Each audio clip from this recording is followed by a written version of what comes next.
7 gold medals. Yes, sir.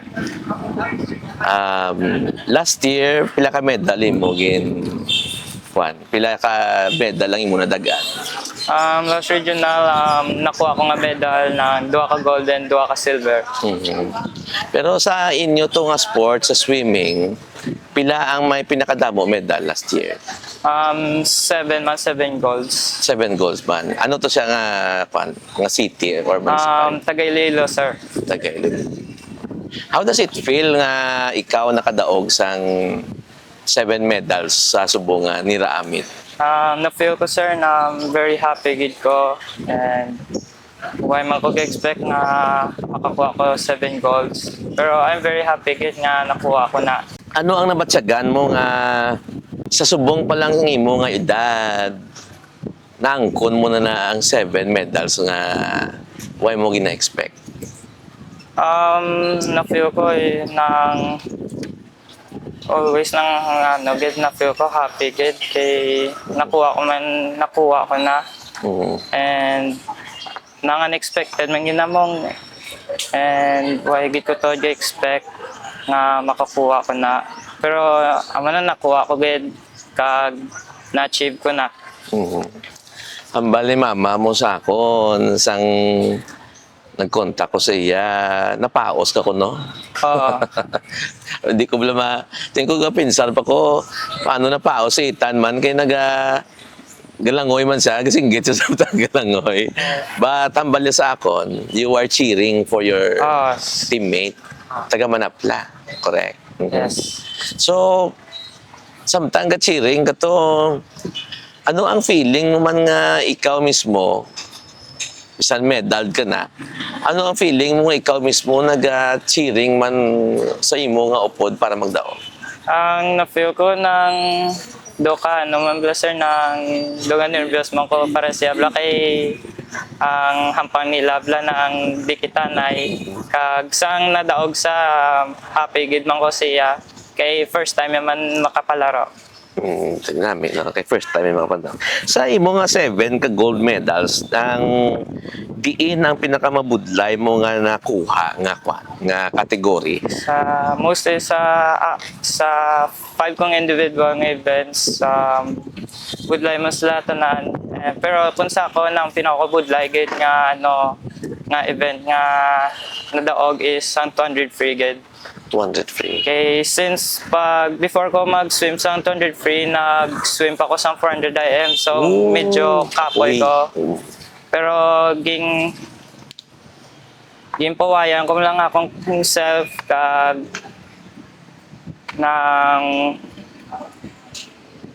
nanging ko lang sir ging himo ko lang gid sir nang yambalan ko gid self ko nga maski kakapoy nang dag-on ko gid ne. So amot sa 200 free nga ang pinakabudlay ko nga nadagan kas tapos nang paggigamit ng like touching lang kami like milliseconds lang gid. Ang imo 400 IM sang no mo to ganing adlaw na gin sang no kamo nga adlaw second day or third day to nga event? Last day, third day. Last day, third day. And then ang 200 free mo last day man. Pila ka oras ang ilang distansya? Like minutes lang. Minutes? Yes. Grabe ba? Tatabi mga 30 minutes. Less. 30 minutes, maybe mga... Ang rest time nyo between those events? Mga ginagawa sir, mga 30 minutes. Grabe na. And then, ang lawas mo yan still naka-recover? Ging ko lang sir, ging pawayan ko, get self ko. Grabe na. Hambal sa akon mga researcher, unexpected win ang imong indagaan sa Niraa. No? So, subong nga tapos na, nagapulo pa binsar kami mo. Ano gidayhan ang natabo, no? Ano gidayhan ang natabo sa tubig nga nagsiling ka sa kagalingon mo nga layo na gid gali ang nalabutan sang training nimo. Yan ang very unexpected ito. Kasi kamanagan ng wagi ko to, expect sa self ko. And na-achieve ko man gid na ang 7 goals. And na-realize ko man sa self ko nga layo naman gid na ko na nalabutan sa training ko. Ang ginapalmudlayan ko gid na na gid nagbunga na gid. Kadamaan sa mga estudyante gapuli na para magpahuway pagkatapos ang klase, pero ikaw makadto pa sa pool para maglangoy sang 8,000 meters to na. Kung kapoy ka na kag matugnaw ang tubig, ano ang ginasiling mo sa imo ka o galingon para magsigi ka sang Nang training? always ginahambalan ko yourself kung magpadayon gid ko kay para ma-achieve ko man ng mga goals ko kag akong dreams pagid. And amanas and also nang nilmugid nga trust ang process, never give up yet, always nang mugid best mo kag need mo gid ang right nga mindset. Drizzle Cove. Ano na siyang Drizzle Cove? Ang Drizzle Cove amon sa gina-trainingan namon sinigaran. Okay. Now, nga dito gid sa Drizzle Cove ga training, paano yung nakabulig sa imo nga mag-focus ka sa imo strategy? Sa Drizzle Cove Resort nang dako gid sa nga bulig sa mon training para sa akon kag sa mga teammates ko man. Kay since ang pool to nang lang gid intended for training malangged. Olympic size man siya? Nang 25 meters. Nang standard man sa nga pool. Standard nga pool. Pero pagampang niya, Mga 50 meters. 50 meters. So may adjustment ka jutay more or less. Oh. Kay since laba ang pool. Laba ang pool, di ba? Okay. Sa imo individual medley, no, kailangan nga mayo ka sa Sir. 4 ka strokes. Sir. Correct, na 4 ka strokes. Ano na siya mga strokes, anay? Ang 4 na ka-stroke is butterfly, backstroke, breaststroke, at freestyle. Okay. Diin sa 4, ang pinaka-paborito mo? Ang paborito ko gid is butterfly. Butterfly. Amo ni siya ang imo gid gina fokusan nga stroke. Mostly tanan gid sila nga 4 ka stroke kay IM ko, pero amo ginasa nga ko ang specialty ang butterfly. Butterfly. Which nakakuha ka mo na gold. Oo. Okay. Pila ka mga bilog ganing swimming sa pamilya nyo? Kami lang doon sa nga ko notot. Nangutog mo. Nakadaog man siya. Oo. Ikaw ang una nga seryoso nga swimmer sa inyong pamilya, correct?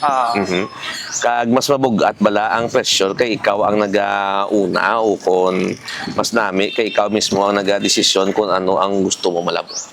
Sa akon mas namin nga ako nang una nga swimmer sa family ko kag do sa feeling ko man lang ako man lang ang una nga swimmer nga naka-achieve sa nga muna. Okay. And also ang mangod mo makambal kung ginasunod yaman ang imo nga mga inagya. What na isa sir kag taniman. Sige. Ang imo utod no bilang gopo din ka mo training from time to time. Okay.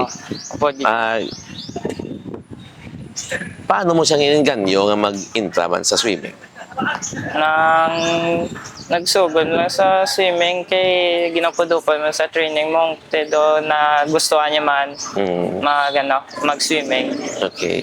Ginalay gayano man siya kung paano sa mag-train. Ginambalan ko man sa nga hindi man sabla mag-give up na always maghampang mag-training himo niya man ang best siya.